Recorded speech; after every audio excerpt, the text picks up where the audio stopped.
Ngaha turaje Nyagasani twitabira ingoma y'urukundo ku izina ry'Imana Data na Mwana na Roho Mutagatifu. Amen. Amahoro bana b'Imana, ni muhumure, Imana iradukunda. Ije kutugera neza kuri uyu wa mbere w'icyumweru cya 32 mu byumweru bisanzwe, tariki 11 Ugushyingo 2024, ubwo duhimbaza Mutagatifu Martin wa Turu.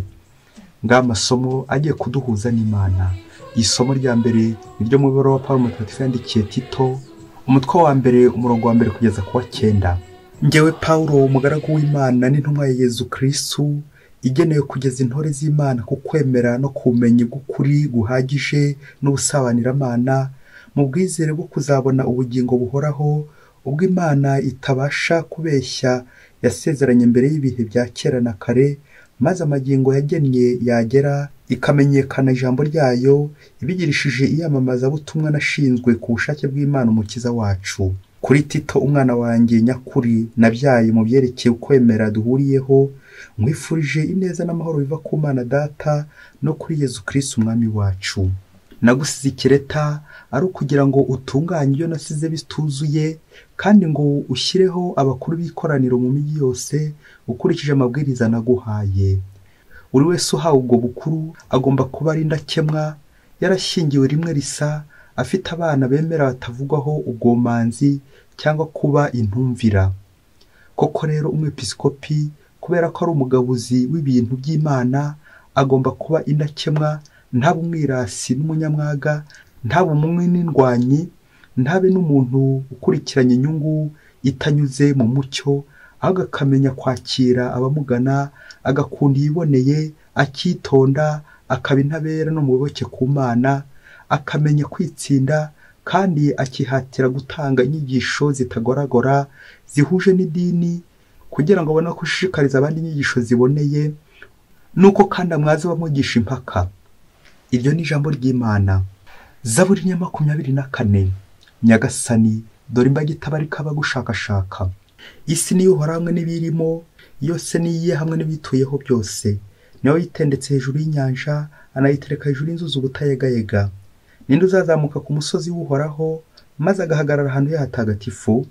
N'ufite ibiganza bidacumwa n'umutima usukuye, ntarareke nawe si ibintu by'amahomvu.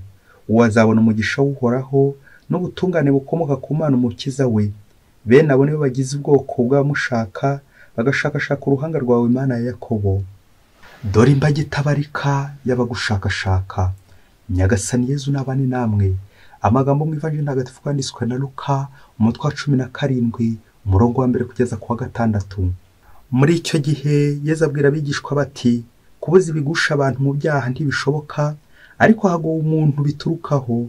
Ikiruta kuri we no ko bamuhambira urusyo ku ijosi, bakamuroha mu nyanja, ataragira uwo agusha muri abo batoya.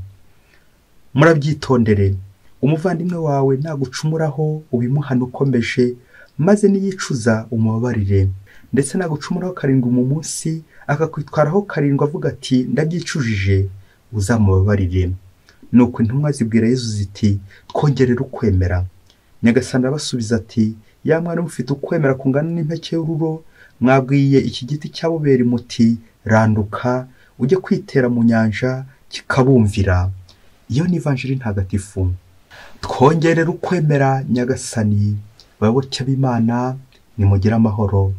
Aha tugeze ni kuri buri munsi. Ufungure buri munsi, ufungure buri munsi, ufungure abandi buri munsi, ijambo ry'Imana buri munsi, ineza y'Imana buri munsi. Kuri uyu munsi duhimbaza Mutagatifu Martin, umwepiskopi wa Turu. Nyagasani dutegura amasomo aza kudufasha kwakira imbabazi ze. Mu gihe muri ino si hari bamwe bashobora gutugusha, ariko hari n'abandi bashobora gutubyutsa tukazamuka tugana mu ijuru. Tugiye kuzirikana ku ngingo bita ibigusha, mu Gifaransa babyita scandale. Mu gihe rero hari abashobora kugusha abandi, amasomo araza gutwereka ko n'ubundi hari n'abandi nabo babyutsa abandi.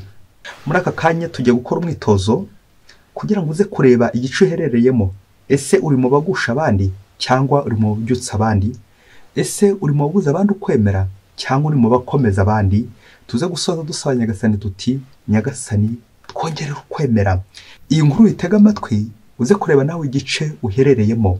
uri mu gice cy'ababyutsa abandi cyangwa uri mu gice cy'abagusha abandi. Umunsi umwe hirya kure cyane muri Afurika ngo umuyobozi ukomeye cyane wari ukize cyane afite amashyo y'inka, ubwo umukozi wese yazaga kumukorera iwe yageraga atya yajya kumuhemba ariko akaza no kumugorora iki, akaza no kumuhemba inka.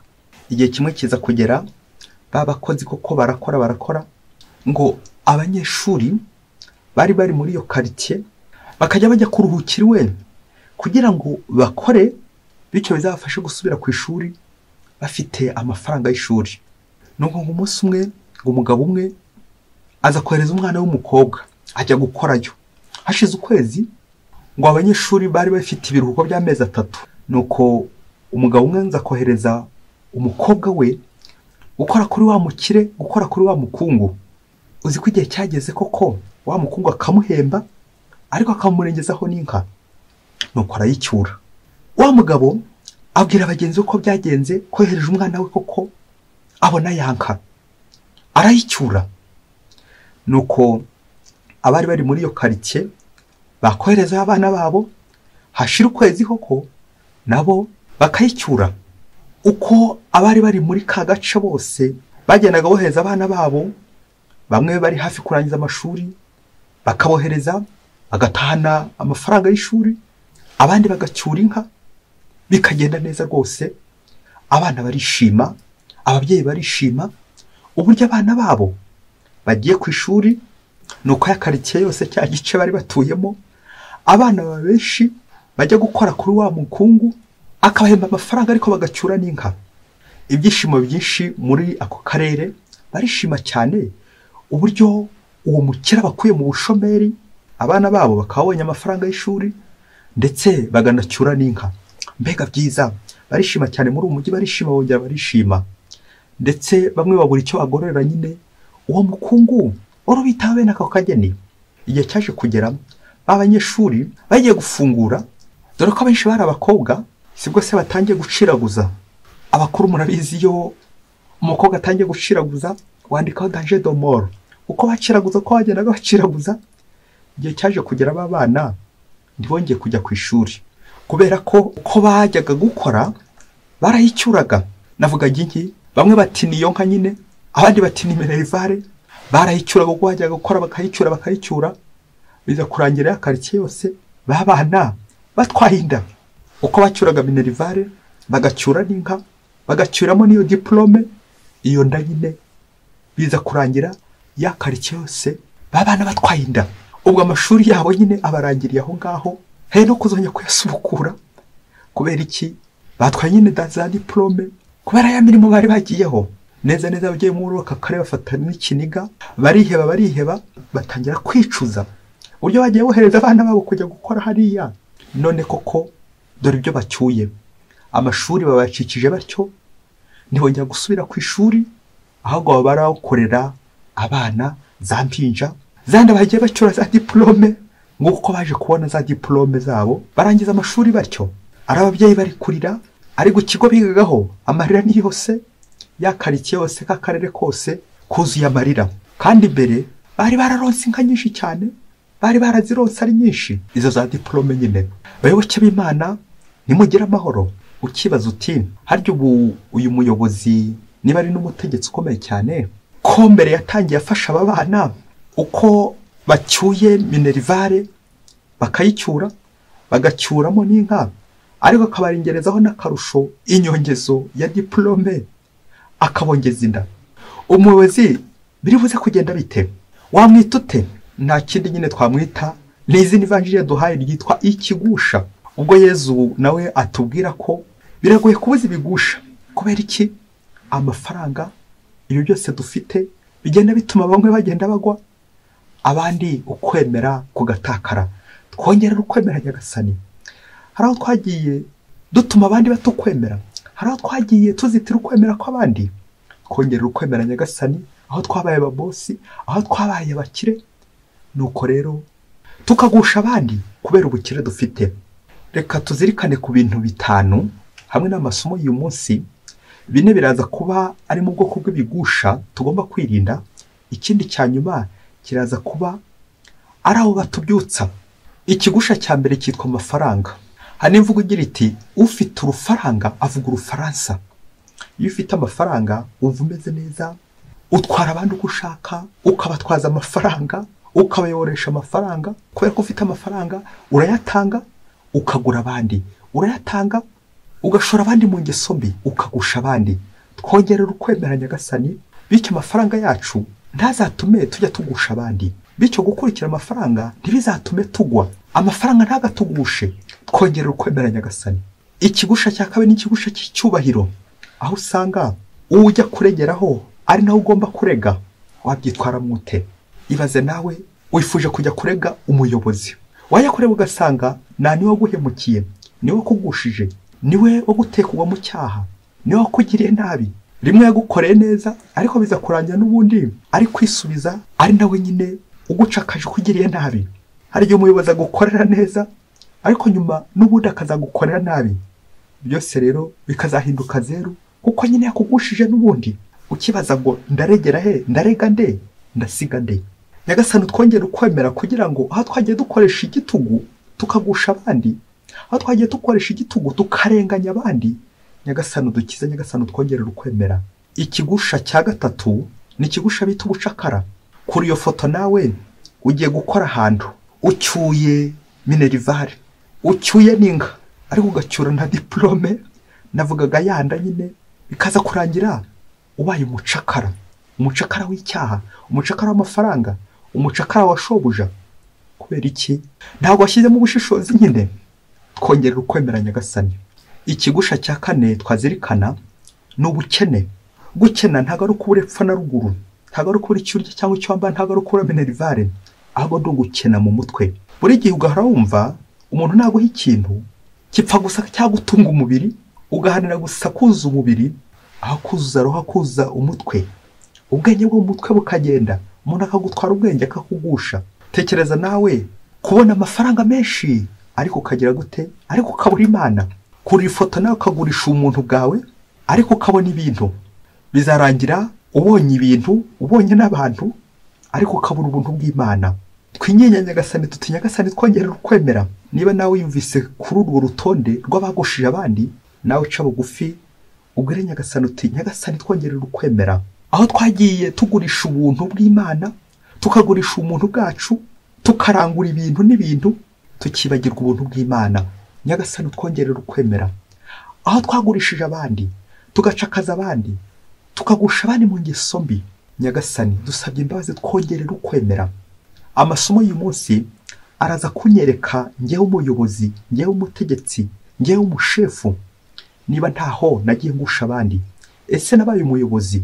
Umuyobozi n'uyobora ku Mana, cyangwa nawe uri mu bayobya abandi? Kuyobora no kuyobora ku Mana, kuyobya nyine ni ukuyobora abandi kwa sekibi, ukabagusha.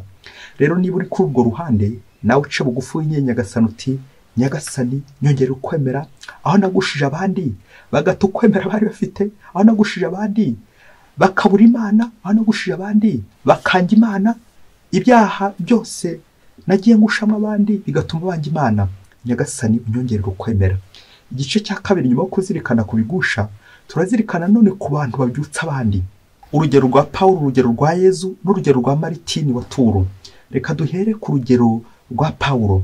Batubwira ko mu ngendo nyinshi Pawulo yakoze nyuma yuko amaze guhinduka, yagiye yogeza ivanjiri agahindura benshi. Turumva urugero rw'amabara ya gishumba, cyane cyane yo yandikiye Tito ndetse na Timote, abo yatoye nk'abepiskopi kugira ngo bashingwe abandi. Ngo wa muyobozi nyine ugomba guhora agenzereza neza imbaga ashinzwe. Uyu munsi twatangiye ibaruwa yandikiye Tito amwibutsa inshingano afite zo kuyobora umuryango w'Imana nk'umwepiskopi. Inshingano z'umwepiskopi: kugenza neza, kuyobora abandi ku Mana, kwita ku bandi, gutanga urugero rwiza. Ngo uyu muntu ugomba kurangwa no kwicisha bugufi no kuyobora abandi, kutagusha abandi. Buri gihe agahora arangamiye Nyagasani kandi akageza abandi kuri Nyagasani, abayobora inzira nziza igana mu ijuru. Ngo umuntu ubyutsa abandi akabayobora ku Mana. Twongere dutekereze hamwe n'iri baruwa ingero mbi dutanga zikagusha abandi. Pawulo rero aratugira inama anyuze kuri Tito ko natwe tugomba kuba intangarugero mu byo dukora. umwepiskopi, umuntu ushinzwe abandi, ni wa wundi nyine ugomba kuba afite ikinyabupfura, urangwa n'imigenzo myiza y'igipfura, ugendera mu nzira nziza, kuko burya iyo uyobora abandi ugomba kuba unabari hejuru no muri iyo migenzo myiza yose ya gipfura. Ngiryo isomo rya mbere rituganisha kuri Pawulo uyobora intama akoresheje abepiskopi, cyane cyane Tito twumvise muri iri somo ry'uyu munsi. Umuyobozi n'uyobora ku Mana. Undi wa kabiri no twumvise mu ivanjiri ni Yesu uturangira ibintu byose bishobora gutugusha, babantu bashobora gutugusha, biceza agatuyobora inzira zigana mu ijuru, aturarikira iyo nzira y'ukwemera.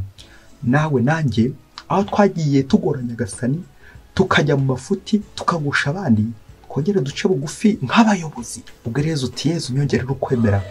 Niba uyobora uyobore ku Mana, niba uvuga uvugira Imana, urengera abandi aho kubarenganya. Iyi vanjiri nanone itwereka impuhwe z'Imana, ko niba waragushije abandi, niba waratumye abandi bakora ibyaha, niba waratumye abandi bahuka ku ngeso mbi, uce bugufi. Nyagasani akize ku mbabazi, imbabazi z'Imana, umuyobozi mukuru, imbabazi z'Imana, imbabazi z'Imana nuko tubabazwa n'ibyaha twakoze, aho twagiye dutesha abandi ukwemera, maze natwe tugasanya Nyagasani agatwongerera ukwemera. Kuko ifite ukwemera kugushyitsa ku Mana, ukanakumurikira mu mubano mwiza ugomba kugera n'abandi, cyane cyane gusaba ndetse no gutanga imbabazi. Ngo umuyobozi mwiza n'uwicisha bugufi, akarangamira Nyagasani kandi abashinzwe akabageza ku Mana. Umuyobozi wa gatatu tujye kuzirikanaho ni urugero rwiza rw'ubuzima bw'ubukristo bwa mutagatifu Martin wa Dore. Batubwira uburyo yari ari umusirikare n'uburyo yaje guhinduka akemera akabatizwa, nuko bikaza kurangira abaye umwepiskopi wa Dore kubera urugendo bakoranye na Nyagasani. Reka twumve gato ku mateka ye, bize kugufasha nawe kureba ubuyobozi bwawe niba ari ukugusha abandi cyangwa kwitangira abandi, ubabyutsa ubaganisha ku nzira igana mu ijuru. Ngo muri iyo minsi Martin yakomeje kurangwa n'umutima mwiza ukunda Imana, ngo yari umuntu ubaha buri muntu wese, agakunda ukuri kandi akitangira abandi, agahorana impuhwe.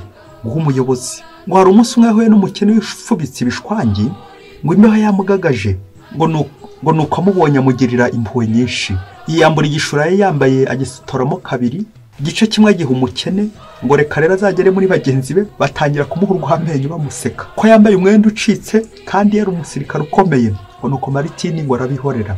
Ngo iryo joro ariko ryamubereka ataraboneka, bya bindi by'uko nyine inabi igutanga imbere neza ikaguherekeza. Ngo iryo joro rya Martin ryamubereka ataraboneka, yahuyemo na Yesu. Ngo Yesu yaje kumubona cyambaye cya gishura yari yahaye wa mukene, kakamanyu yari yatije wa mukene. Ngo nuko Yesu amubuhamya amubwira ati, Martin, umenye ko icyo ukoreye umukene aba ari njye uba ugikoreye. Amen. Umuyobozi, niba wisanze ku rutonde rw'abagusha abandi, saba Nyagasani akongerera ukwemera. Umuyobozi, niba wisanze nawe ku rutonde rw'ababyutsa abandi bagatanga ingero nziza, bwira Nyagasani uti nyongerera ukwemera, kuko dufite ukwemera guke. Urugero rwa Martin rudufashe kubyutsa abandi, gukora neza, kuko ibyo dukoze byose tuba tugira Nyagasani. Bato tutagomba kugusha, bato tugomba guha ingero nziza.